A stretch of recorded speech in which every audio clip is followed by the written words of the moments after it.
এখন আল্লাহ তাআলা আমাকে অনেক ভালো রেখেছে।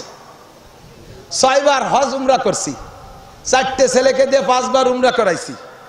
আল্লাহ তাআলা আমারে দামি গাড়ি দিয়েছে, 3 তলা বাড়ি দিয়েছে, লক্ষ লক্ষ টাকা আমার মাদ্রাসায় 1 কোটি টাকা দেওয়ার তৌফিক দিয়েছে, জাকাত ফরজ করে দিয়েছে, ও কুরবানি ওয়াজিব করে দিয়েছে। আমি এখন অনেক ভালো। আমার জীবনে একখান বাইসাইকেল কিনে ছাত্র বয়সে লজিং ছিল 3 মাইল দূরে, নদী পার হইয়া এ জায়গায় গেছি, 1 ব্যাগ গাড়ি, ব্যাগ ভরে কিতাব ঘাড়ে নিয়ে, টিফিনকারী ছাতা হাতে নিয়ে। জিন্দেগিতে একটা ক্লাস কামাই করি নাই, একখান বাইসাইকেল কিনে দেওয়ার তৌফিক আমার আব্বাই হয় নাই। আমি ইমামতি করছি, 250 টাকা বেতন, বেতনটা পাইয়া আব্বা আমার জন্য পাঠাই দিছি। আব্বা প্যারালাইসিস রুগী, মা দীর্ঘদিনের রুগী, বিছানে পড়া, ঘরের চালে ছাউনি নাই, ভাইগুলো সব মাদ্রাসায় পড়ি, তার ভিতরে এভাবে আমি ইমামতি করে পড়ি। এত অভাবের মধ্যে কাটাইছি, কোনোদিন একটা সাইকেল কিনতে সুযোগ পাই নাই। এই বছর নিয়ত করছি একটা ফরিক সাইকেল পালি কিনবো এবং তা চালাবো। এখন 50 লাখ টাকার গাড়ি চালাই, কিন্তু বাইসাইকেল কিনতে পারি নাই। এখনো বাড়ি থাকলে ঘাস কাটি, এখনো আমি গাভী পালি। এই কিস্সাগুলো উম্মতের কাছে বলি, ছাত্রদের বলি। আমার আব্বা আমার 12 বছর পড়ার ভিতরে যা টাকা দিয়েছে, সম্পূর্ণ টাকা জমা করলে 100 টাকার বেশি হবে না। অনেকদিন আগের কথা না, আজ থেকে 32 বছর আগে, যে সময় আমার সাথীরা মাসে 1000-1500 টাকা খরচ করতো, আমার আব্বার দেওয়া টাকা আমি 12 বছরে 100 টাকার বেশি পাই নাই। আমাকে লেখাপড়ার থেকে বিরত রাখতে পারে নাই অভাবে। আল্লাহ পাক আমার তকদিরে রেখেছিল আমি গহরডাঙ্গা বোর্ডে টাইটেলে মৌলানার ক্লাসে ফার্স্ট স্ট্যান্ড করেছি পুরো বোর্ডের ভিতরে। এত অভাব আর গর্বতের ভিতর দিয়া, অভাবের ভিতর দিয়া আমি ছাত্র ভাইদের পুরন সিরা লুঙ্গি পরছি। ওয়ালা তানসা নাসিবাকা মিনাদ দুনিয়া। স্যান্ডেল কিনতে পারি না, আব্বা দিতে পারে নাই। ছাত্র ভাইদের ফেলাইনে পাঁচ, তাতে সেলাইনির পাইপ দিয়ে ফিতে লাগাইয়া আমি তাই পড়ছি। আমি এভাবে লেখাপড়া করেছি। কোরআন ও হাদিসের মূল্যবান কথা বলা ও শোনার সুযোগ দিলেন, শুকর আদায় করি আলহামদুলিল্লাহ। জাগতিকভাবে, ভৌগোলিকভাবে এর স্বাধীনতা যার যেমন তৌফিক থাকে, যার যেমন শক্তিতে কুলায়, সে সেভাবে উপভোগ করে। কালক্রমে পাল্টায় পাল্টায় ক্ষমতার হাত বদলের মাধ্যমে এক এক সময় এক এক দলের এর স্বাধীনতা এক এক রকম উপভোগ করে। আমরা মুসলমান ধর্মপ্রাণ, আমাদের ধর্মীয় স্বাধীনতাটা কিয়ামত পর্যন্ত যেন আল্লাহ পাক ঠিক রাখে, এজন্য বলি আমিন। যারা মুসলমানরা অমুসলমানদের হাতে পরাধীন কোনো দেশে বসবাস করে, তাদের কাছে জিজ্ঞাসা করলে বোঝা যাবে পরাধীনতার অশান্তি কাকে বলে। বার্মায় রোহিঙ্গা মুসলমানরা বুদ্ধ সরকারের হাতে পরাধীন। তাদের নির্যাতন সহ্য করতে না পাইরা হাজার হাজার লক্ষ লক্ষ রোহিঙ্গা বাংলাদেশে এসে আশ্রয় নিয়েছে। ফিলিস্তিন, গাজা, লিবাননে আশপাশে ইসরায়েলিদের, ইহুদি, নাসারাদের আক্রমণে তাদেরও স্বাধীনতা বলতে কিছুই নাই। দীর্ঘ 70 বছর ধরে নির্যাতিত তারা, অসহ্য হইয়া এখন তারা স্বাধীনতা আন্দোলনে নেমে 1 বছরে প্রায় 1 লক্ষর উপরে প্রাণ চলে গেছে। আল্লাহ তাআলা আমাদের বাংলাদেশকে বারবার স্বাধীন করতেছে। আমরা আর এত নতুন স্বাধীনতা চাই না। আল্লাহ তাআলা এবারে স্বাধীনতাকে আমাদের ফাইনাল স্বাধীনতায় পরিণত করে দিক। অনেকক্ষণ পর্যন্ত বয়ান শুনেছেন, আশা করি সকলে ধৈর্যহারা হয়ে গেছেন ইনশাআল্লাহ। আমি ব্যক্তিগতভাবে এত রাত্রি ওয়াজ করা পেলে আর আমি না। আমি রাত 11টা পর্যন্ত মাহফিল করি। সেইভাবেই দেলোয়ার ভাই নাকি ওয়াজ করতে দাওয়াত দিতে গেছিল, আমার দাওয়াত দিতে গেল যেন কিনা উবাইদুর ভাই। উনি, ওনার স্ত্রীও অসুস্থ, আমার কাছে ফোন করছে, দোয়া চাইছে, খুব বেশি অসুস্থ, তখনও বলে আসছিল। তো সে সময় আমি দাওয়াত রাখছি ডায়েরিতে মাগরিব বাদ। উনিও পরামর্শ করে কমিটির সাথে ফোন করে মাগরিব বাদের দাওয়াত দিয়ে আসছে। আসার পরেতে এখন দুশ্চিন্তা শুরু হয়ে গেছে। সেই দুশ্চিন্তার সমাধান আমার এই বিপদ গাড়ে উঠাই দিয়ে করার চেষ্টা করতেছে। যাই হোক, দেশের খাতিরে, মহব্বতের খাতিরে, ভালোবাসার টানে আমি এই অনিয়ম সিদ্ধান্তকে মেনে নিয়ে কিছুক্ষণের জন্য আপনাদেরকে অনেক কষ্ট দেব না। প্রতিদিন আপনাদের মাঝে মাঝে এক রাত, আর আমার প্রতি রাত্রে 2টা করে। দেখ, জীবনও কোনোদিন এই ট্রাক দেখেন নাই, ভালো করে দেখেন। চলে গেলি জীবনও সাক্ষাৎ হবে না এর সাথে। ফেরেশতায় চালাচ্ছে সম্ভবত, মানুষ হবে না। আজীব কারবার। এ তো আপনাদের উঠোনের মধ্যে ডেলি যায়, ইয়া দেখার কি দরকার? আমার দেখ, আমি তো আর ডেলি আসি না, মাঝে মাঝে আসি। তো আমার দিকে আবার দেখ, আবার এদিকে চলে গেছে ইনশাল্লাহ। আর বাসেন না ভাই, আপনারা গাড়িওয়ালারা ঘন্টা খানেকের মধ্যে আর আসছেন না, ডিস্টার্ব হয়। ওনাদের তো দায়িত্ব আছে, সেটার দায়িত্বটা পালন করবে। তো আল্লাহ পাক এই গভীর রাত পর্যন্ত আপনাদেরকে বসে থাকার তৌফিক দিয়েছে, আমিও ধন্যবাদ জানাই।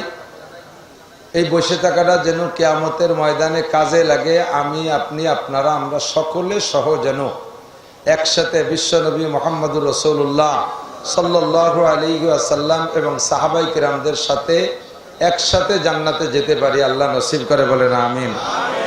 আজকের মাহফিলটা আল্লাহ তাআলা হিদায়াতি মাহফিল হিসেবে কবুল করে নেন।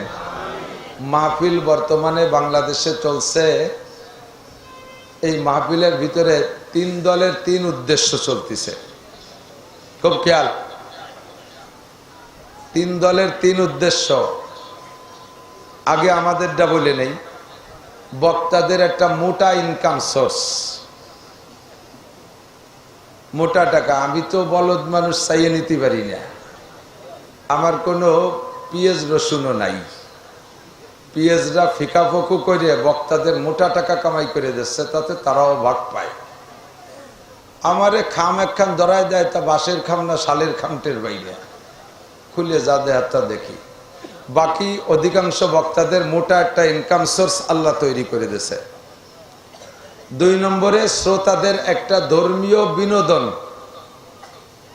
শুনতে মজা লাগে। যে বক্তার বয়ান সুর আছে, তাল আছে, কিচ্ছা আছে, হাসি আছে, আনন্দ আছে, শুনে তাৎক্ষণিক একটা মজা পায়।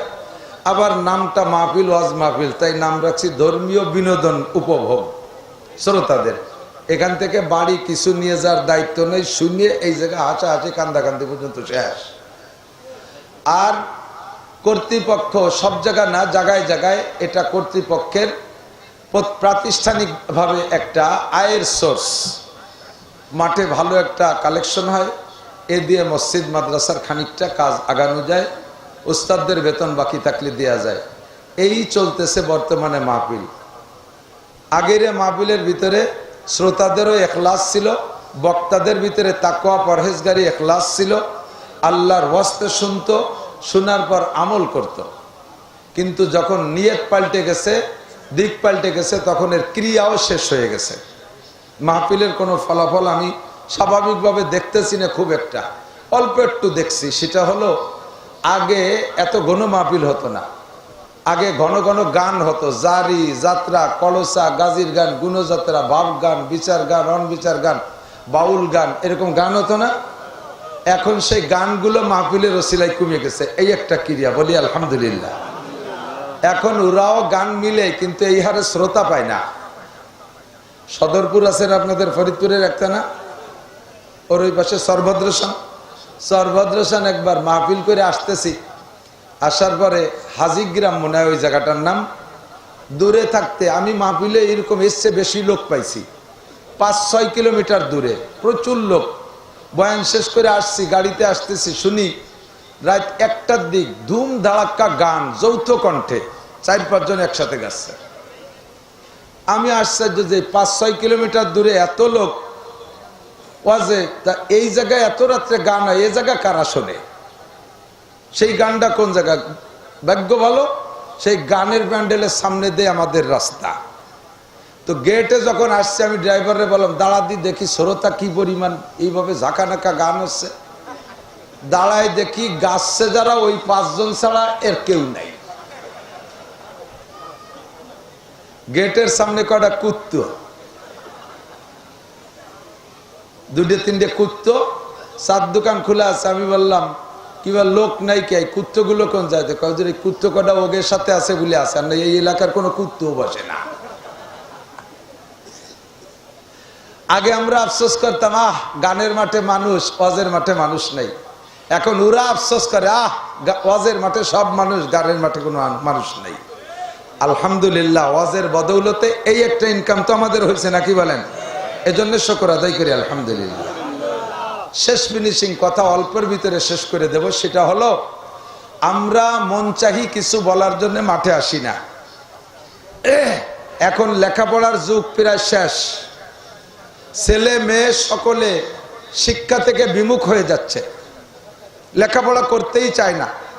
লেখাপড়াকে ধ্বংস করে দিয়েছে, প্রত্যেকের হাতে হাতে সিনেমা হল ঢুকে গেছে, প্রত্যেকে মোবাইলের নেশায় এমন মত্ত, পোলাপান পড়তেই চায় না। লেখাপড়ার দিন শেষ। আগের মোটামুটি আমাদের সময় থেকে নিয়ে তারও আগের থেকে যারা লেখাপড়া একটু করছে, তারা কোরআন হাদিস থেকে গুছাইয়া নির্যাস বের করে প্লেটে করে আনি আপনাদেরকে এই ওয়াজের মাঠে হাতে ধরায় দেয়। এই কথাগুলো এখান থেকে গুছাই গাছাইয়া বাড়ি নেবেন, পড়ে লেখে আর কিছু অর্জন করে আমল করার দিন আর নাই। এখানেও যদি কথাগুলো লক্ষ্য করে না শোনেন, এদিক সেদিক খেয়াল করেন, তাহলে খাসিরা দুনিয়া বল আখেরা, দুনিয়াও তো আগে শেষ হয়ে গেছে মোবাইলে, আর এই জায়গায় 2 ঘন্টা বসে থাকলেন তাও বৃথা গেল, এহকাল পরকাল সবও শেষ হয়ে গেল। আমাদের আপনাদের জন্য আমরা যা নিয়ে আসি, কোনো কিস্সা কাহিনী, কোনো গল্প নয়, কোনো পুঁথির গল্প নয়। আমাদের পুঁজি হলো, আমাদের সিলেবাস হলো আল কোরআন আল হাদিস। কোরআন এবং হাদিস থেকে কিছু বাছাই করা কথা, যে কথাগুলো সমকালীন যাদের যেমন প্রয়োজন সেভাবে বক্তারা নিজ নিজ যোগ্যতা বলে উম্মতের জন্য গুছাই নিয়ে আসে। এই কোরআন হাদিস থেকে আমরা যা আপনাদের জন্য আনতে পারি, এটাই হলো আমাদের জীবন চলার সংবিধান। কথা বলেন ঠিক ঠিক না? আর কোরআন শরীফ আমাদের, কোরআন শরীফ এমনই একটা পুস্তক, লা তাবদিল আলি কালিমাতিল্লাহ, কিয়ামত পর্যন্ত এর একটা অক্ষর, একটা শব্দ, জের জবর পেশ দাড়ি কমা সেমিকোলনি কিচ্ছু পরিবর্তনযোগ্য না। এটা 1500 বছর আগেও যেমন চলছে এখনো এরকম চলতে আছে, কিয়ামত পর্যন্ত চলবে। কথা বলুন ঠিক ঠিক না? আল্লাহ তাআলা কোরআন শরীফ নাজিল করেছেন, পারা হিসেবে বন্টন করছে মানুষে। হযরত উসমান রাদিয়াল্লাহু তাআলা আনহু, হযরত ওমর ইবনে খাত্তাব রাদিয়াল্লাহু তাআলা আনহু, আবু বকর রাদিয়াল্লাহু আনহু থেকে ইশারা, ওমর রাদিয়াল্লাহু তাআলা আনহুর সরাসরি প্রচেষ্টা, আর হযরত উসমান রাদিয়াল্লাহু তাআলা আনহুর সময় এসে বড় বড় জলিলুল কদর বাছাই করা, একেবারে মুত্তাকিন, পরহেজগার, আল্লাহ ওয়ালা, যারা নবী পাককে সপ্তাহে 2-1 বার স্বপ্নে দেখে, নিজের জিন্দেগির ভুলগুলো স্বপ্নের মাধ্যমে নবী পাকের থেকে সংশোধন করে নিতে পারে, এরকম মকবুল আল্লাহর বান্দা সাহাবাদের মাধ্যমে এই কোরআন শরীফকে একত্রিত করে 30 পারায় বন্টন করেছে। সূরাগুলো আল্লাহ তাআলাই বন্টন করে নাজিল করেছে 114টা। একটু বলি কয়টা? যুবকরা বলো কয়টা? মুসলমানের সন্তান হিসেবে যদি কোনো হিন্দু জিজ্ঞেস করে, বলো তো তোমার কিতাবের নাম কি, তুমি সে সময় বলতে পারো না, তুমি বলবা আল কোরআন। জোরে বলেন কি? যদি বলে কয়, তাহলে যদি বলে কয় সূরা, যদি বলে আয়াত 6666, মতান্তরে 6236। 30 পারা কোরআন শরীফের বিসমিল্লাহির রহমানির রহিম আলহামদুলিল্লাহি রাব্বিল আলামিন থেকে শুরু করে বাকারা, আল ইমরান, নিসা, এমন করে যাইতে যাইতে সূরা নাসের মিন শাররিল ওয়াসওয়াসিল খান্নাস আল্লাযী ইউওয়াসবিসু ফি সুদুরিন নাস মিনাল জিন্নাতি ওয়ান নাসের সিনে যাইয়া 30 পারা শেষ। এই 30 পারার ভিতরে যতগুলি আয়াত আছে, আগে আপনার ঈমানকে হেফাজত করেন, ওয়াজ শোনার আগে ঈমান হেফাজত করেন। এই 30 পারায় যতগুলি আয়াত আছে, এর একটি মাত্র আয়াতকে যদি আপনি এই যুগের জন্য অপ্রযোজ্য মনে করেন, এইটা অসামঞ্জস্য মনে করেন, এইটা এ জামানায় চলে না, এইটা না হলেই ভালো হতো, এর ভিতরে যে মাসালাটা বলছে এটা এটা আল্লাহ তাআলা যুগ উপযোগী বলেন নাই, এটা এ জামানায় চলে না, কাজে এটা আমি আমল করব না, এটা আমি মানি না, এই জাতীয় আকীদা আপনার মধ্যে আসলে মাত্র একটি আয়াত সম্পর্কে, তাহলে আপনি পাক্কা কাফের। আমার দিক আল্লাহ এই কো দিও না। আল্লাহ নবী বলেন, আকলিস দীনাকা ইয়াকফিকাল আমালুল কলিল। কথা কয় কিনা? বাড়ি জরুরি কথা হলে মাইকি করার না, চুপ থাকেন। আখলিস দীনাকা ইয়াকফিকাল আমালুল কালিল।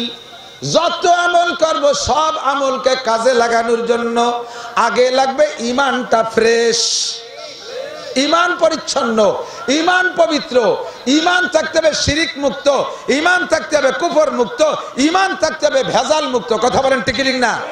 আমাদের সৃষ্টিকর্তা কয়জন? আমাদের রব কয়জন? পালনকর্তা কয়জন? রিজিক দাতা কয়জন?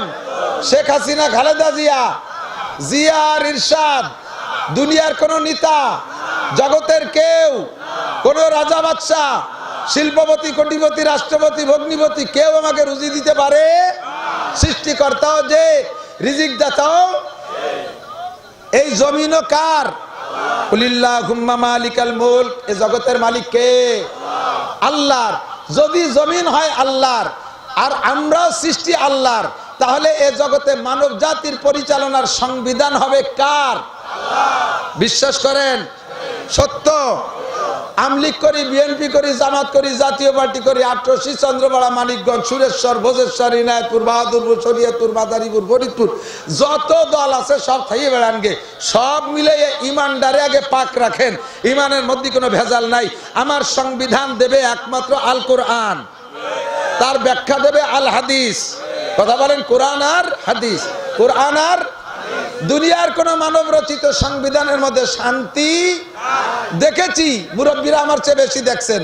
আমি বাংলাদেশ স্বাধীন হওয়ার পর থেকে বেশ কয়েক সরকারের শান্তি আমি দেখছি, এরশাদ চাচার শান্তিও দেখছি, জিয়া চাচার শান্তিও খানিক দেখছি, তারপরে খালেদা জিয়ার দেখছি, লম্বা টাইম হাসিনার শান্তি দেখছি, মাঝে মাঝে আবার এই কি কয় নো ম্যানস ল্যান্ড, যে সময় কেউ নাই, যেমন চলে গেছে 3 বছর ফখরুদ্দিন কাকা, এখন চলতেছে ডক্টর ইউনূস চাচা, এরকম no man's land, no man's time. আমি ইংরেজি জানি না, কি করতে কি করবে শুধরাই দিয়েন স্যার। নো ম্যানস ল্যান্ড কারে বলে? ভারত আর বাংলাদেশের বর্ডার বেনাপোল, তো ওই বেনাপোলে খানিক জায়গা আছে, এ পাশে বিডিআররা, ও পাশে বিএসএফ, মাঝখানে প্রায় 20-30 জায়গা, এইটুক বাংলাদেশেরও না, এটুক ইন্ডিয়ারও না, এর নাম হলো নো ম্যানস ল্যান্ড, মানে এই জমিটুক কের না। তো দুই সরকারের মাঝখানে খালি ভাও টাইমও যায়। ফখরুদ্দিনের সময় 3 বছর, এমনিও মানে বছর 30 তারিখের কন্ট্রাক্ট নেছে, এ না মানে নো ম্যানস টাইম, এই টাইম কের না। সবই তো দেখলাম, যেই আসে সেই আমাদের শান্তির পতাকা দেখায়। কতক্ষণ ঠিক ঠিক না? আর আমরাও হুজকে মাতাল পাগলের মতো সবার পিছনে স্লোগান দেই, বোতল ভাইকে দিলে ভোট, শান্তি পাবে দেশের লোক, বোতল ভাই যেখানে আমরা আছি সেখানে। বলি কি বলি না? বোতল ভাইয়ের পরিচয়, গরিব দুঃখীর দরজায় বোতল ভাইকে দিলে ভোট, শান্তি পাবে দেশের লোক। পাক্কা মুশরিক হয়ে গেছেন। দুনিয়ার কোন বোতলকে ভোট দিয়া শান্তির পরিচয়, শান্তির দাবি করা, এটা শিরিক। একমাত্র আল্লাহকে ভোট দিলে শান্তি পাওয়া যায়, কুরআন মার্কায় ভোট দিলে শান্তি পাওয়া যায়। কথা বলেন ঠিক ঠিক না? সব মার্কায় ভোট দিয়ে দেখছি, লাস্টে দেখি বোতল ভাই যেখানে আমরা আছি সেখানে, শেষে দেখি সব বোতল ভাই জেলখানায়, আমরা সবাই পায়খানায়। যারে ভোট দিছি শান্তির লোভে, তারই অশান্তির শেষ নাই। কথা বল না কে? যারে ভোট দিছি শান্তির লোভে, তারই অশান্তির শেষ নাই। তাদের বড় বড় শিল্পপতিও আছে।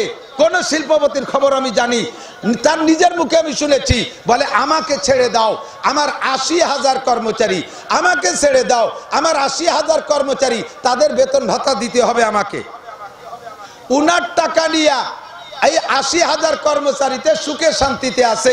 কের কের বেতন 5, 7, 10 লাখ টাকা পর্যন্ত আছে। উনার ইন্ডাস্ট্রিজ কলকারখানা চলতেছে বাহিরে, সেই টাকা নিয়ে তারা সুখে শান্তিতে আছে, অথচ ভদ্রলোক জেলখানে একটা ট্যাবলেট কিনে খাওয়ার পয়সা পাচ্ছে না। আছে না নাই? তাহলে এই মানুষকে ভোট দিয়ে শান্তির আশা করা যাবে? এই আকীদা সেরে ইমানদারের আকীদা না মুশরিকের আকীদা? এই আরো বলে জনগণ ক্ষমতার উৎস, বলে কি বলে না? প্রত্যেক রাজনীতি দল যারা বলেছেন তারা মুশরিক। জনগণ ক্ষমতার উৎস একথা বলে না রাজনীতিবিদরা? বহুত জনতা আছে আমার, কাজে আমার ভয় কি? একথা বলে মুশরিক হয়ে যাবেন। কেন? চোখের সামনে আঙ্গুল দিয়ে দেখাই দেই, সবেমাত্র যেই সরকারের পতন হলো, সরকার ক্ষমতায় থাকা পর্যন্ত বাংলাদেশে কি আওয়ামী লীগ কম ছিল? মরে গেছে সব? আছে না নাই? পাট পাট করে দল হিসেবে ভাগ করলে এখনো আওয়ামী লীগের ভোট বেশি, বিএনপির চেয়ে বেশি, জামাতের চেয়ে বেশি, চরমুনার চেয়ে বেশি। পাট পাট করে ভাগ করলে আওয়ামী লীগের ভোট বেশি। এই সব আওয়ামী লীগ সরকারের সাথে ছিল, তার সাথে সেনাবাহিনী ছিল, তার সাথে বিডিআর ছিল, তার সাথে পুলিশ ছিল, তার সাথে র্যাব ছিল, তার সাথে আনসার ছিল, বিমান বাহিনী ছিল, নৌবাহিনী ছিল, যুবলীগ ছিল, ছাত্রলীগ ছিল।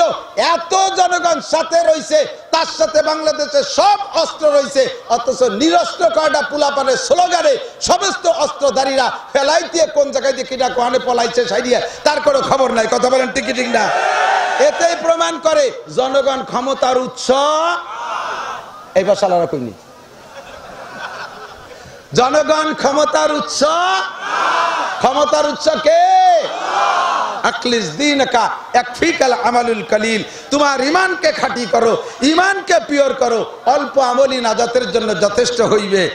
পাশাপাশি আরে শুধু আমলিগরে খুসা দিয়ে চলে যায় তা না, এখনো যারা দাপট করতেছেন তারাও জানিয়ে রাখেন যে কয়জনরে নিয়ে নাইছে গাইয়া দেশের ভিতরে কেল্লা ভাতা করে ফেলতেছেন, আপনারাও জনগণের দাপটে করতেছেন। যদি সীমালঙ্ঘন করেন, ওরাও যেমন টেকে নাই, আপনারাও টিকতে পারবেন না। ঠিক না? আমি কোরআন শরীফের সবটুক বিশ্বাস করি, আমল করতে পারি না, এটা আমার ব্যক্তিগত দুর্বলতা। বাকি কোরআনের 30 পারা বিশ্বাস। একটু বলেন বিশ্বাস, আবার বলেন বিশ্বাস। ঠিক আছে তো? কোন জায়গা কথা কইয়ে যেন মাইল না খেয়ে যায়। দিক টাকান কামাল আসতে দরনাব সে ইনসা সাকুন তু খোদরা বাগুতার না কেসমাকুন। মানুষকে আকাশে উঠায় জবানে, আবার সত্যমক মাটির নিচে নামায়ও জবানে। ঠিক কি ঠিক না? মানুষে আমি নাসিরে খেয়েছেন তো, আমার মতো এরকম একটা শূন্য চান্না গায়ে গতরে গোস্ত নাই, স্বাস্থ্য চেয়ারের করে ডক নাই, গামছা গাড়ে লুঙ্গি পরে কাঠ মৌলবি, লেখাপড়া জানি না। আল্লাহ তাআলা একটু জবান দিয়েছে, এর বদৌলতে আপনারা কত ভালোবাসেন, কত মানুষ এই রাত পর্যন্ত বসে রয়েছেন, এটা একমাত্র জবানের বদৌলতে। আবার যদি এমন কথা একটা কয়ে ফেলাই দেয় এ জায়গা, তাহলে এ জায়গাতে ভিটি চামড়া নিয়েও বাড়ি যেতে পারবে না। এই যারাই ভালোবাসেন তারাই এবার মাইর দেবেন। কাজেই আর কোন অঙ্গ যেমন তেমন এইটারে খুব সতর্কতার সাথে ব্যবহার করবেন। কত কিছু করে মাত্র একটা কথা বলে সেই কথাটারে হজম করতে না পারিয়া নেত্রী দেশ থেকে চলেই যা লাগছে। খুব সাবধানে কথা বলতে হবে, ঠিক না?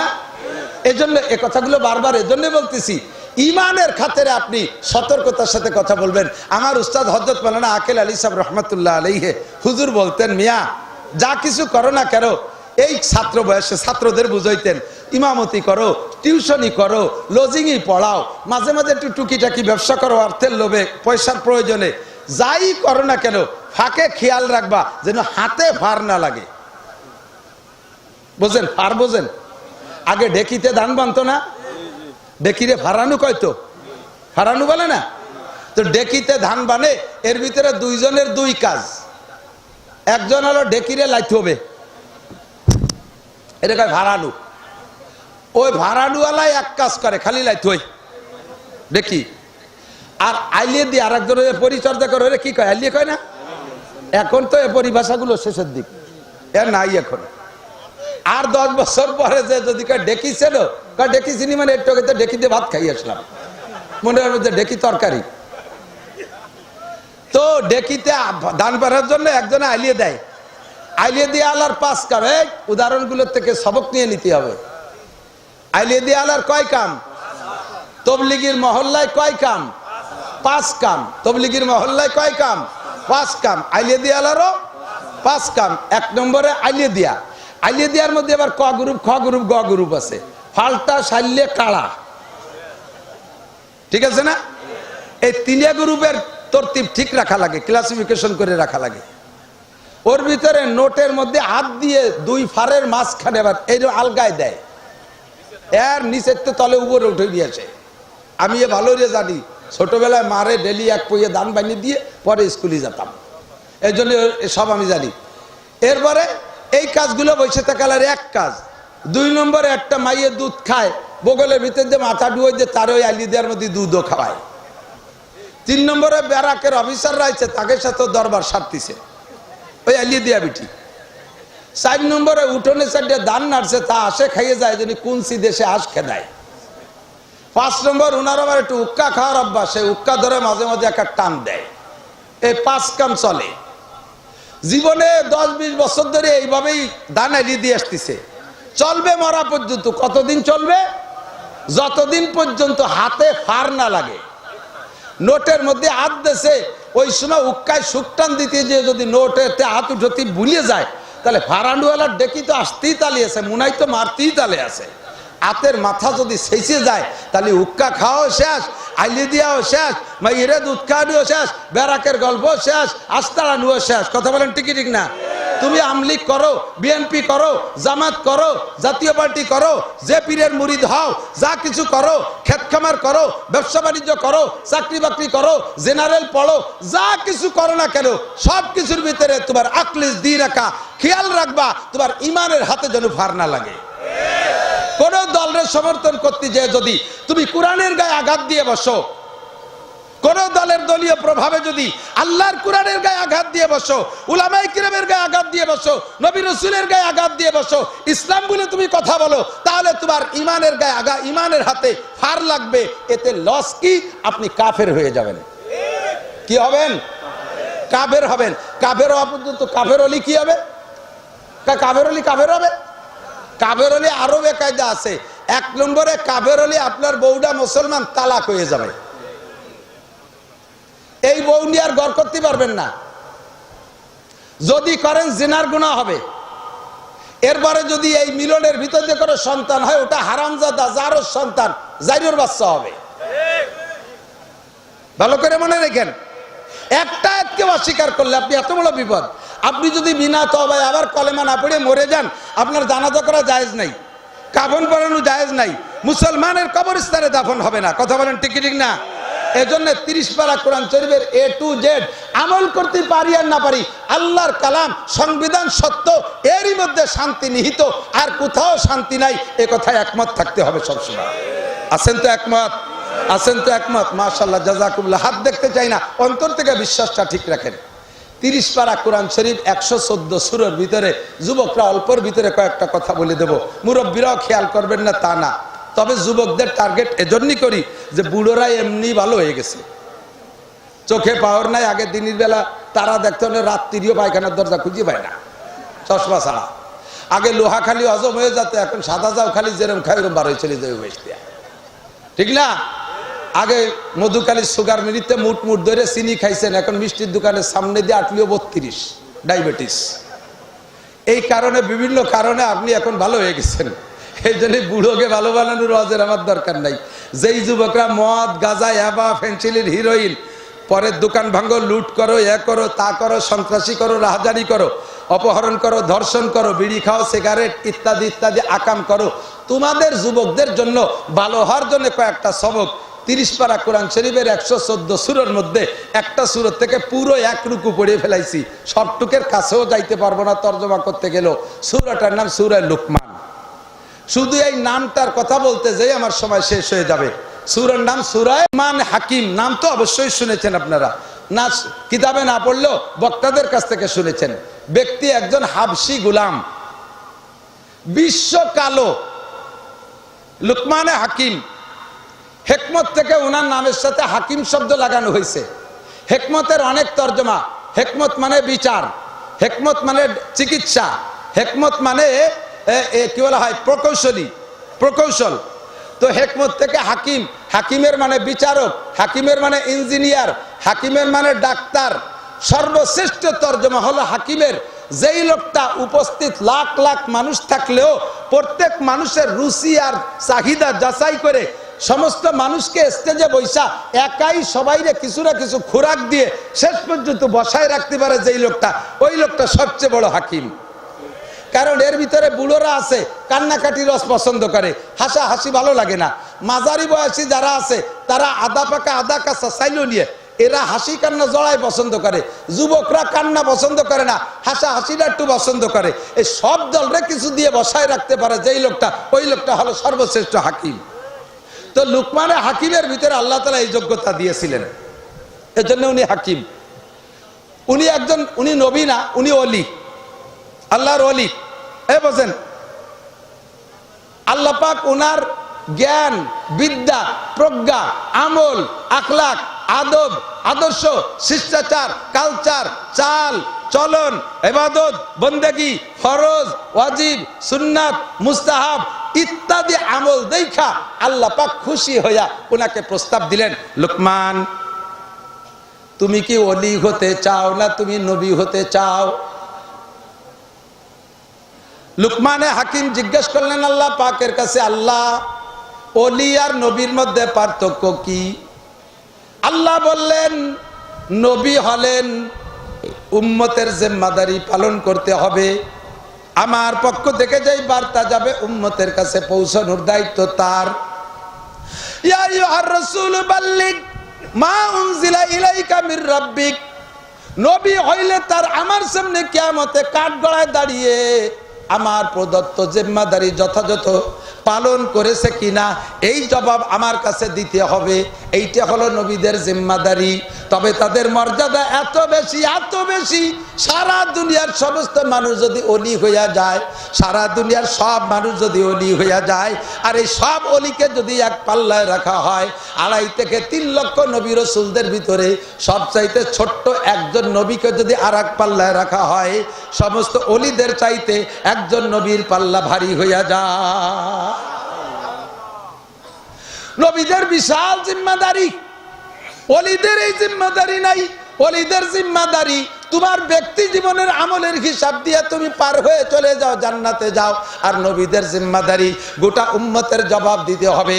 তুমি কি মধুখালী যে দাওয়াত দিয়েছো, তুমি কি মেকসামি যে দাওয়াত দিয়েছো, তুমি কি জামালপুর গিয়ে দাওয়াত দিয়েছো, আরে তুমি কি পাশের গ্রামে গিয়ে দাওয়াত দিয়েছো, তুমি কি এই জায়গা ওই জায়গা গিয়েছো।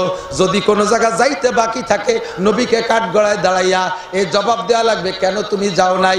আমার নবীকে পর্যন্ত আল্লাহ পাক বলেন, ইয়া আইয়ুহার রাসূল বাল্লিগ, হে নবী তুমি উম্মতের কাছে দাওয়াত পৌঁছাইয়া দাও, কলেমার দাওয়াত পৌঁছাইয়া দাও, নামাজের দাওয়াত পৌঁছাইয়া দাও, হজের দাওয়াত পৌঁছাইয়া দাও, যাকাতের দাওয়াত পৌঁছাইয়া দাও, কুরআনে কারীম পৌঁছাইয়া দাও। ফা ইল্লাম তাফাল, যদি উম্মতের কাছে কথাগুলো যথাযথ না পৌঁছাও, তাহলে প্রমাণিত হবে ফামা বাল্লাগতা রিসালাতা, তোমার যে দায়িত্ব দিছি সঠিকভাবে পালন করো নাই। কেন পালন করো নাই জবাব দিয়ে যাও। জবাব না দিতে পারলে তুমি যত বড় রাসূল হও না কেন, তুমি এই কাঠগড়া থেকে নামতে পারবা না।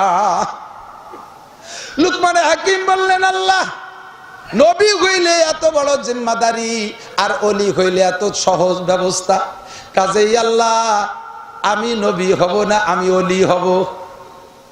আল্লাহ কয়, ও লুকমান তোমার মধ্যে নবুয়তির প্রজ্ঞা আছে, কেন তুমি নিলে না? লুকমানে হাকিম বললেন, আল্লাহ, হাকিম তো বুদ্ধিমান মানুষ, উনি বললেন, আল্লাহ আমার জানা মতে তুমি আমার আগে যত মানুষের নবী বানাইছো কেউরে এইভাবে জিজ্ঞাসা করে বানাও নাই। কেউকে জিজ্ঞেস করো নাই যে নবী হবা না ওলি হবা, যারে নবী বানাবা তারে বানাই দেছো।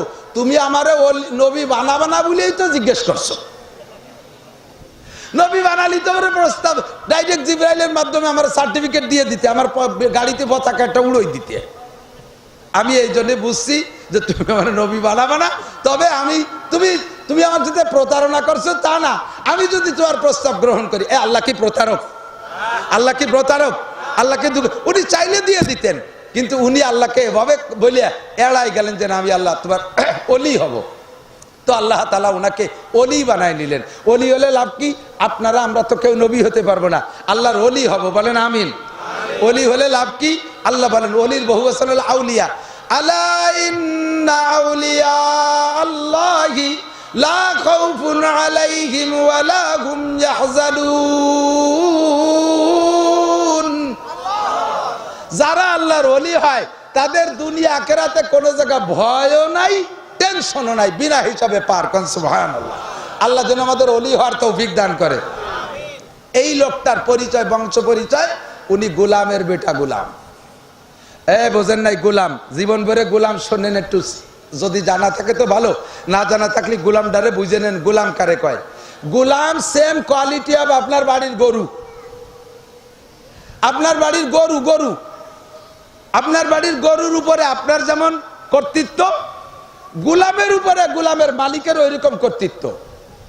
গোলাম বিয়ে করতে পারে মালিক যদি বিয়ে দেয়, যদি বিয়ে না দেয় কোনোদিন বিয়ে করতে পারবে না।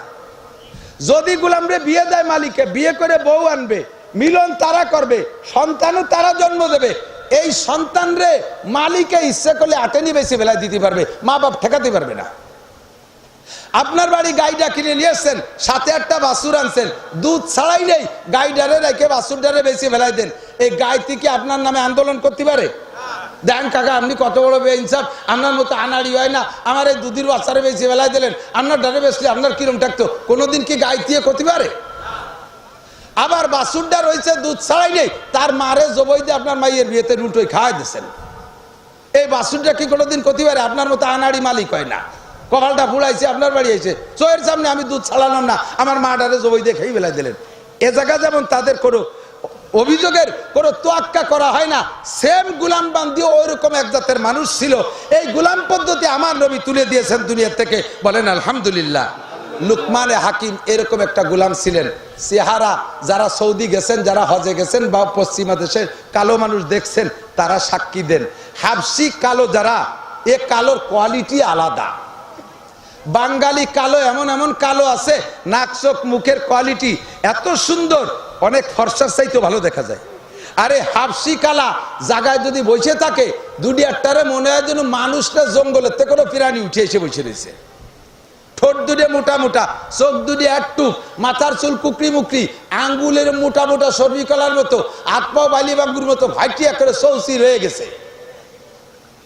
বুমরা কালা, সাথে পোশাকেরও কোনো ঢক নাই। এইরকম তিনটে কালা সম্পর্কে নবী বলেন, তিন কালা লক্ষ লক্ষ ধলার চাইতে আল্লাহর কাছে প্রিয়। একটা হযরত বিলাল হাবশি কালা, দুই নম্বরে হযরত মাহদা হযরত উমর রাদিয়াল্লাহু তাআলা আনহুর আজাদ করা গোলাম, তিন নম্বরে লুকমানে হাকিম। এই তিনটে কালো গোলাম হাজার হাজার লক্ষ লক্ষ ধলা মানুষের চাইতে আল্লাহর কাছে অত্যন্ত প্রিয়।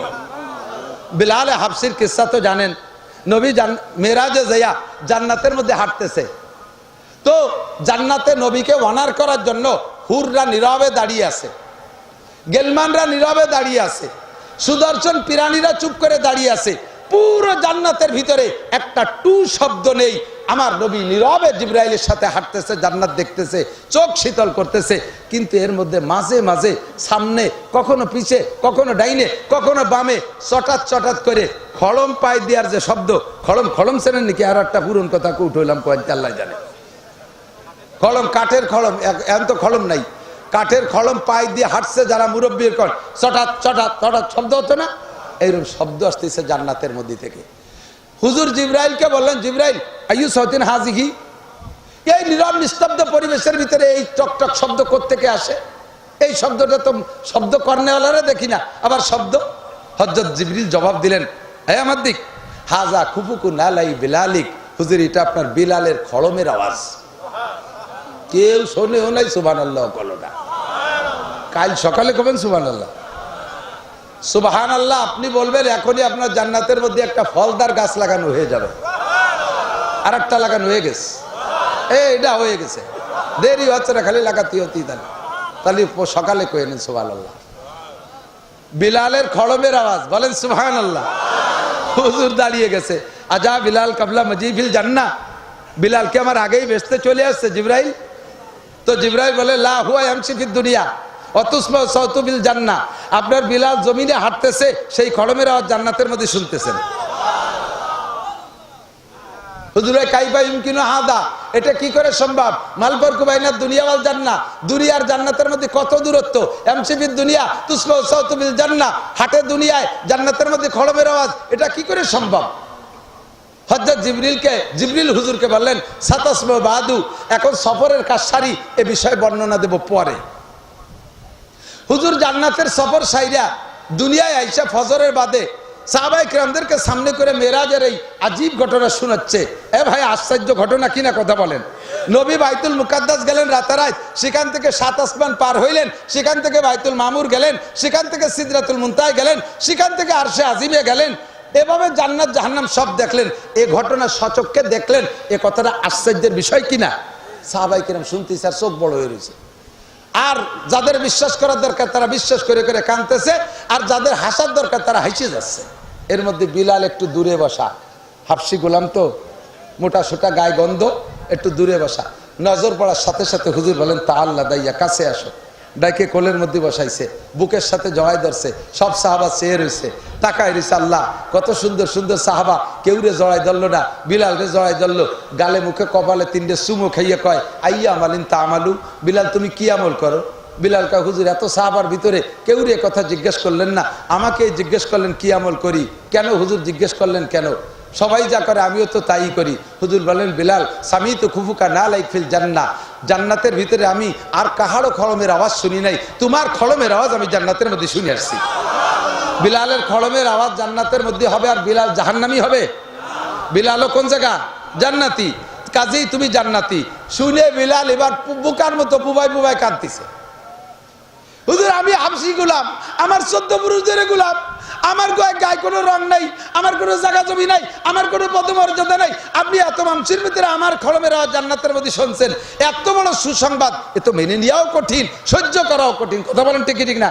বাজারের মধ্যে যারা বিক্রি করে বেড়ায় ফকিররা একে 5 টাকা 10 টাকা 5 টাকা 10 টাকা এরমই তো সবাই দেয়। কোন বড় লোক যদি তারে 1 কোটি টাকা দেয় যে তোর বিক্রি বেড়া লাগবে না বেটা, এটা আনিয়ে বাড়ি নিয়ে ধুয়ে মুছে খাই গিয়ে যা, 1 কোটি টাকা বস্তা ভরে যদি ও রাতে দেয়, ও টাকা নিয়ে বাড়ি আসতে পারবে না, ও একটা চিৎকার মেরে স্টক করে পড়ে জায়গায় মরে যাবে। ওরে আল্লাহ এত দায় দিয়ে কি এরবো? ওর কলিজা আলো 5 টাকা 10 টাকার, ওর তো 1 কোটি টাকার কলিজা আল্লাহ দেয়নি ওরে, ও টাকা সহ্য করতে পারবে না। বিলাল হাবশি গোলাম, এই সুসংবাদ ওমর সহ্য করতে পারে, আবু বকর পারে, উসমান পারে, আলী পারে, তলহা পারে, জুবায়ের পারে, ইরা পারে। হযরত বিলাল তো হাবশি গোলাম, ওনার সে হাড় না, পাগলের মতো কাঁদতেছে। হুজুর সত্যি শুনছেন? আল্লাহ সামিতু, আল্লাহর কসম আমি শুনছি। বলো তুমি কি আমল করো? ও নিশ্চয় কোনো খাস আমলের বদৌলতে ঘটছে। খানিক চিন্তা করে কয় হুজুর সবাই যা করে আমিও তো তাই করি, একটা কাজ একটু বেশি করি বলে মনে হয়। সেটা হলো যখনই অজু বানাই, হারাম ওক্ত আর মাকরু ওক্ত না হইলে 3 টাইমে নামাজ পড়া হারাম, 2 টাইমই পড়া মাকরু। নফল নামাজ 3 টাইমই পড়া হারাম, আর 2 টাইমই পড়া মাকরু। 3 টাইম তো বোঝেন, বেলা উঠার সময়, ডুবার সময়, ঠিক দুপুর, 3 টাইমই পড়া হারাম, আর 2 টাইমই পড়া মাকরু। একটা হলো আসরের নামাজ পড়া হয়ে গেলে মাগরিবের আগে কোনো নফল নামাজ পড়া যাবে না। আর একটা হলো শোবে সাদেক হওয়ার পরে, আজান দিক আর না দিক, ফজরের রক্ত আসার থেকে নিয়ে বেলা উঠার আগ পর্যন্ত কোনো নফল চলবে না। তাহিয়াতুল ওযুও না, তাহিয়াতুল মসজিদও না। এই 5 টাইম বাদে যখনই অজু বানাই তখনই 2 রাকাত অজু, তাহিয়াতুল ওযু আমি পড়ি। সাথে সাথে জিবরাইল মাথায় হাত দিয়ে বলে সাদাকা বিলাল হাজা ইয়া রাসূলুল্লাহ, আপনার বিলাল সত্য কথা বলেছে। বিলাল যখন ওযু বানাইয়া ওই জায়নামাজ, কেউ ওযুর স্থান থেকে জায়নামাজ পর্যন্ত হেঁটে যায়, যেই পথটুক সে জমিনের উপর দিয়ে হাঁটে, আমরা জান্নাতের ভিতরে ওই পথটুক তার খড়মের আওয়াজ শুনতে পাই। আদমিয়াত লা মুশামো পোস্তেনিস, আদমিয়াত লা মুশামো পোস্তেনিস, আদমিয়ত জুজরি যায় দোস্তেনিস, গরবা সুরত আদমি ইনসাবুদে, আহমদ আবু জাহলে হামেক সাবুদে। এ আমার প্রাণ প্রিয় মধুকালী ফরিদপুরের যুবক, চেহারার নাম মানুষ না, স্বাস্থ্যের নাম মানুষ না, বড় বংশের ছেলে হওয়ার নাম মানুষ না, শিল্পপতি কোটিপতির নেতার সন্তান হওয়ার নাম মানুষ না, IABM BCS পাস করার নাম মানুষ না। মানুষ হলো যার মধ্যে মানবতা আছে, সেইটা মানুষ। কথা বলেন ঠিক ঠিক না? মানবতা আলাদা জিনিস, এটা শিক্ষার মাধ্যমে সবসময় আসে না। বড় বড় ডাক্তার ইঞ্জিনিয়ারদেরকে দেখেছি, বড় বড় অফিসারকে দেখেছি, পশুর চাইতে স্বভাব খারাপ। কতক্ষণ ঠিক ঠিক না? পশুর চাইতে স্বভাব খারাপ, শিক্ষায় তারে মানুষ বানাইতে পারে নাই। মানবতা আলাদা জিনিস।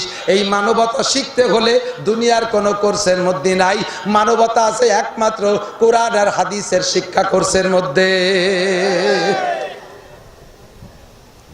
নবী পাক বলেন 3 কালা লক্ষ্য ধলার চাইতে ভালো, 1 কালা বিলাল, আর 1 কালা মাহাজা, আর 1 কালা লুকমানে হাকিম। লুকমানে হাকিম লাখখানিক মানুষ নিয়ে একদিন স্টেজে বসে বয়ান করে, লক্ষ লক্ষ মানুষ। আল্লাহ তার জবানের মধ্যে কারামতি দিয়েছিলেন, মাইক লাগতো না, সাউন্ড বক্স লাগতো না। লক্ষ মানুষ যদি বসতো, শুরু মানুষটা যেমন শুনতো তার মুখের আওয়াজ, শেষের মানুষটা ওইভাবে শুনতেন। একবার বলেন সুবহানাল্লাহ। বয়ান করতেছেন, এই কালো মানুষটা মাঝখান থেকে আর একজন কালো উঠে আইছে, বয়সী এক কালো, ওনার বয়সী, পাশে ঘুরে আইসা পাশে বইসা একটা কথা জিজ্ঞেস করবে, সাহস পাচ্ছে না। পাশে আইসে একবার গাছ সাথে ডলা দেয়, আবার সরিয়ে বসে বয়ানের ভিতরে। তো লাস্টে উনি বলতে, আমি এতই ঘষাঘষি করতেছেন, কি কিছু বলবেন? কয় যে ভাইজান একটা কথা কব, তা সাহস পাচ্ছি না। কি ভয়ের কি আছে বলেন? কয় যে না বলবো না, মানে ওনাদের কি অনুমতিটা টাইট করতেছে, না বলবো না। কয় না বলেন। কয় যে আপনি কি সেই লুকমান, যে লুকমান আর আমি একসাথে অমুক মালিকের বাড়ির গোলাম ছিলাম আর এই ছাগল রেখে বেড়াতাম? আপনি কি সেই লুকমান? পিছনে যা হয়ে গেছে, বড় হয়ে গেলে অনেকেই সেই কথা মনে রাখে না। কথা কন না কে? মধুখালীর বাজারে বহুত ব্যবসা বাণিজ্য, বড় বড় ব্যবসায়ী আছে, থাকতে পারে, আমি জানি না, টুও বলতেছি আর কি, আমাদের এলাকার আন্দাজে বলি। একসময় তারা এই জায়গায় যে ভ্যান রিক্সা চালায় বেড়াইছে, পরের মাঠে কামলা কিসেন দেশে, আল্লাহ তাআলা ভাগ্যের পরিবর্তনে এখন কোটিপতি বানাইয়া বাজারের বড় ব্যবসায়ী বানাইছে, শিল্পপতি কোটিপতি বানাই বেড়াইছে। এরকম হতে পারে কি পারে না? যখন বড় লোক হয়ে যায় তখন তারা যদি বলা হয় আপনারা এইরকম ছিলেন না, জব দেয় কি, shut up, no talk but উস্কুত, কথা মোটে কবি না, আমার 14 পুরুষ ধরে জমিদার। অথচ দুই বাপ বেটা 30 বছর আগে মাঠে কামলা দিয়ে বেড়াইছে, আছে না নাই? এই হালাতকে, পিছনের হালাত ভুলে যায় যারা, তারা ফকিরের হাতে ভিক্ষা দিতে পারে না। হ্যাঁ, ফকির যদি রাজা হয়, ফকিরের স্বভাব যায় না। এই জাতীয় দোকানদার ব্যবসায়ীরা বড় লোক হয়ে গেলে তারা ফকিরের খবর নেয় না। আল্লাহ পাক এদেরকে নিষেধ করে, ওয়ালা তানসা নাসিবাকা মিনাদ দুনিয়া ওয়া আহসিন কামা আহসানাল্লাহু ইলাইক। যেই বড় লোক ভিক্ষা দেয় না, বুঝবেন যে ওই বড় লোক একসময় ভিক্ষুক ছিল। ওই ভিক্ষের স্বভাব এখনো তার যায় নাই, খয়রাইতে স্বভাব।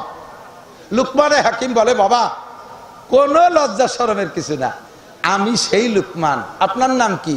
আমার নাম, আরে দোস্ত একসাথে কত ছাগল চড়াই বেড়াইছে, আমি আর তুমি তো সেই লুকমান। আমি সেই লুকমান। আল্লাহ আমারে নিষেধ করছে পিছনের কথা ভুলে যাইতে, আল্লাহ আমাকে নিষেধ করছে। আমি নিজেও মাঝে মাঝে স্বীকার করি। এখন আল্লাহ তাআলা আমাকে অনেক ভালো রেখেছে। 6 বার হজ উমরা করছি, 4টে ছেলেকে দিয়ে 5 বার উমরা করাইছি। আল্লাহ তাআলা আমারে দামি গাড়ি দিছে, 3 তলা বাড়ি দিছে, লক্ষ লক্ষ টাকা আমার মাদ্রাসায় 1 কোটি টাকা দেওয়ার তৌফিক দিছে, জাকাত ফরজ করে দিছে, ও কুরবানি ওয়াজিব করে দিছে। আমি এখন অনেক ভালো। আমার জীবনে একখান বাইসাইকেল কিনে ছাত্র বয়সে লজিং ছিল 3 মাইল দূরে, নদী পার হইয়া এ জায়গায় গেছি, এক ব্যাগ গাড়ি, ব্যাগ ভরে কিতাব ঘাড়ে নিয়ে, টিফিনকারী ছাতা হাতে নিয়ে, জিন্দেগিতে একটা ক্লাস কামাই করি নাই, একখান বাইসাইকেল কিনে দেওয়ার তৌফিক আমার আব্বাই হয় নাই। আমি ইমামতি করছি, 250 টাকা বেতন, বেতনটা পাইয়া আব্বা আমার জন্য পাঠাই দিছি। আব্বা প্যারালাইসিস রুগী, মা দীর্ঘদিনের রুগী, বিছানে পড়া, ঘরের চালে ছাউনি নাই, ভাইগুলো সব মাদ্রাসায় পড়ি, তার ভিতরে এভাবে আমি ইমামতি করে পড়ি। এত অভাবের মধ্যে কাটাইছি, কোনোদিন একটা সাইকেল কিনতে সুযোগ পাই নাই। এই বছর নিয়ত করছি একখান ফরিক সাইকেল পালি কিনবো এবং তা চালাবো। এখন 50 লাখ টাকার গাড়ি চালাই, কিন্তু বাইসাইকেল কিনতে পারি নাই। এখনো বাড়ি থাকলে ঘাস কাটি, এখনো আমি গাভী পালি। এই কিস্সাগুলো উম্মতের কাছে বলি, ছাত্রদের বলি। আমার আব্বা আমার 12 বছর পড়ার ভিতরে যা টাকা দিয়েছে, সম্পূর্ণ টাকা জমা করলে 100 টাকার বেশি হবে না। অনেকদিন আগের কথা না, আজ থেকে 32 বছর আগে, যে সময় আমার সাথীরা মাসে 1000-1500 টাকা খরচ করতো, আমার আব্বার দেওয়া টাকা আমি 12 বছরে 100 টাকার বেশি পাই নাই। আমাকে লেখাপড়া থেকে বিরত রাখতে পারে নাই অভাবে। আল্লাহ পাক আমার তকদিরে রেখেছিল আমি গহরডাঙ্গা বোর্ডে টাইটেলে মৌলানার ক্লাসে ফার্স্ট স্ট্যান্ড করেছি পুরো বোর্ডের ভিতরে। এত অভাব আর গর্বতের ভিতর দিয়া, অভাবের ভিতর দিয়া আমি ছাত্র ভাইদের পুরন সিরা লুঙ্গি পরছি। ওয়ালা তানসা নাসিবাকা মিনাদ দুনিয়া। স্যান্ডেল কিনতে পারি না, আব্বা দিতে পারে নাই। ছাত্র ভাইদের ফেলাইনে পাঁচ, তাতে সেলাইনির পাইপ দিয়ে ফিতে লাগাইয়া আমি তাই পড়ছি। আমি এভাবে লেখাপড়া করেছি। ওয়ালা তানসা নাসিবাকা মিনাদ দুনিয়া। লুকমানে হাকিম বলে, ও ভাই আমার লজ্জার কিছু না, আমি সেই লুকমান যেই লুকমান তোমার সাথে ছাগল চড়াইতাম। ভাইজান, তাহলে আপনার এই ছাগলের রাখালের থেকে এই মানুষের রাখাল হওয়ার সুযোগ দিল, এই যোগ্যতা কোথায় পাইলেন? এখন মানুষের রাখাল না, মানুষকে ওয়াজ করে। আপনি ছিলেন ছাগলের রাখাল, এখন মানুষের কমান্ডার হইলেন কিভাবে? তখন লুকমানে হাকিম বললেন, যেই গুণে আমি, যুবক তোমার ওয়াজের দ্বারা আমি চলে আইছি, এদিক গাই দোয়াতে এলে আগে ফানাতে হয় না, না ফানায় টাল্লি পারা বান ছিঁড়ে যাবে, দুধ বেরোবে না, ঠিক না? তো ওয়াজেরও সিস্টেম, শুরুতে খালি ফানাতে হয়, শেষে হলো দোয়ানোর সময়। কারণ ফানানো হয়ে গেছে, দোয়ানোর সময় যদি বালতি সরাই নিয়ে বাড়ি চলে যায় তাহলে দুধ মাটিতে পড়ে যাবে না। ফানানো হয়ে গেছে, এখন দোয়ানোর সময়, এখন কেউ নড়বে না, বালতি হা করে পাইতে বসে থাকতে হবে। খাওয়ার পানি আছে, একটু পানি খাই। আল্লাহ বিসমিল্লাহ।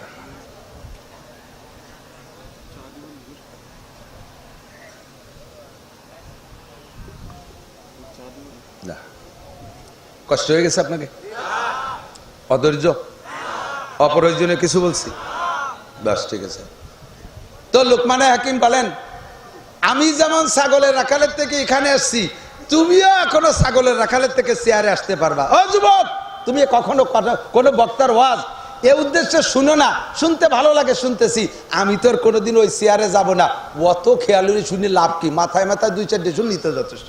নো, প্রত্যেকটা কথা মনে রাখবা। আল্লাহ তাআলা যদি তোমার পছন্দ করে আর এই কয়েকটা গুণ যদি তোমার মধ্যে তুমি আনতে পারো, তাহলে লুকমানে হাকিমের মতো ছাগলের রাখাল থেকে যেমন মানুষের কমান্ডার বানাইছে, তোমার স্কুল থেকে এনে বক্তা বানাইতে পারে, কলেজ থেকে এনে বক্তা বানাইতে পারে, রাখাল থেকে এনে বক্তা বানাইতে পারে, ব্যান্ড রিক্সা থেকে এনে বক্তা বানাইতে পারে। আল্লাহ তাআলা বাংলাদেশের সর্বশ্রেষ্ঠ সম্মানে তোমাকে সম্মানী করতে পারে, পারে কি পারে না? আল্লাহর কুদরত আছে না নাই? তো বলেন ভাই, যে গুণগুলোর কারণে আপনি এই সম্মান পেয়েছেন সেই গুণগুলো কি? এক নম্বর, কয়েকটা অঙ্গকে কন্ট্রোল করা, কয়েকটা অঙ্গকে কন্ট্রোল করা, জাস্ট কয়েকটা অঙ্গ, আমার দিক কয়েকটা অঙ্গ। এক নম্বরে চোখ, এক নম্বরে চক্ষু। কেন? চোখ হলো সব আকামের রাহবার। রাহবার বোঝেন তো? গাইড, পথ প্রদর্শক। যত প্রকার অন্যায় এ সব কিছুর রাহবারি, পথ প্রদর্শন কে করে? চোখে করে। অমুকের দালানটা দেখতে ভালো, দখল করতে হবে, চোখে দেখছো বিদায় ভালো লাগছে, দখল করতে হবে। অমুকের পজিশনটা চোখে দেখছো ভালো, তাই দখল করতে হবে। অমুকের মেয়েটা চোখে দেখছো ভালো, তাই অপহরণ করতে হবে। অমুকের প্যান্ট জাঙ্গিয়ে এগুলো দেখে ভালো লাগছে, চোখে পছন্দ করা দিছে, বাস ওইরকম তা বানাতে হবে। অমুকের চুল কাটা চোখে দেখছো, কুত্তো চুলাই দিয়ে উপরে নিয়ে রেখে দিয়েছে, কয় না চোখে ভালো লাগছে, ওইভাবে চুল কাটাইতে হবে। অমুকের দাড়ির কাটিং, মেসি কাটিং, এইটা দেখে চোখে ভালো লাগছে, ওই মেসি কাটিং এর দাড়ি রাখতে হবে। এই সব আকামের গুরুকে, এই চোখটারে কন্ট্রোল করো, নিচু করো। কুল্লিল মুমিনিন ইয়াগুদ্দু মিন আবসারিহিম, হে নবী বলে দাও পুরুষদেরকে, তোমার উম্মতের চোখের নিচে রাখো, চক্ষুকে নিচু করো, কুদৃষ্টি থেকে বাঁচাও। এই যুবকরা আমার দিক তাকাও, পরের মেয়ের দিকে তাকাইও না, এতে চোখের ক্ষতি হয়, ব্রেনের ক্ষতি হয়। মানুষের ব্রেন, ছাত্রদের বলি, ব্রেন নষ্ট হওয়ার জন্য সব চাইতে, খেয়াল করে না, ব্রেন নষ্ট হওয়ার জন্য আবার খেয়াল করে না। কেন বলতেছি? যাতে তুমি ভালো করে খেয়াল করো। জীবন ভরে পড়িয়ে পাস তো দূরের কথা, ফেলও করো না। ফেল করতে তো কিছু ভালো লাগে, যা পাইছো তাতে ফেলও হয় না। কেন? যা বড়ি মনে থাকে না, মোড়ে কি কচু থাকবে, যা দেখে আসো রাস্তায় পড়ার সময় বইয়ের মধ্যে তাই দাও। ফেসবুক আর ইন্টারনেট আর ইউটিউব আর গুগলে যাইয়ে দুনিয়ার আওয়াজ আবার দেখছো, এই চোখে তোমার সর্বনাশটা করে দিছে। কতক্ষণ? ব্রেন নষ্ট হওয়ার জন্য সবচাইতে বড় হাতিয়ার হলো চোখ। বিশ্বাস না হয় আমি একেবারে হাতে ধরে প্রমাণ করি, দেখবেন অন্ধ মানুষের ব্রেন ভালো, অন্ধ মানুষের ব্রেন ভালো। এখনই ফোন দেবো, আমার কাছে একটা বক্তার নাম আছে, মৌলানা মকসুদুল হক, রংপুরি, অন্ধ, বিলকুল অন্ধ। এই ভদ্রলোক যার কণ্ঠ একবার শোনে, তার নাম শুনলে এইভাবে ফোনে হোক আর ডাইরেক্ট হোক, সাথে সাথে চিনে ফেলায়। যত মোবাইল নাম্বার, একটাও তার মোবাইলে তো সেভ করলে তো সে চোখ দিয়ে দেখবে না, সমস্ত হাজার হাজার মানুষের মোবাইল নাম্বার তার মুখস্থ। বেশি দূর না, অত দূর রংপুর বেশি, এই বাঙ্গা যাবেন, হাফেজ আবু বকর আমার বাড়ি গেছে ওয়াজের দাওয়াত দিতে, ঘন্টা দুই গল্প স্বল্প রেখা, হুজুর নাম্বারটা দেন যাতে যোগাযোগ করতে পারি। আমি কই নেবা কিসি? কয় যে কোন মুখস্থ রাখবানি, এই তো কতদিন থাকবে? কয় যে মরা পর্যন্ত থাকলি তো হলো। আশ্চর্য।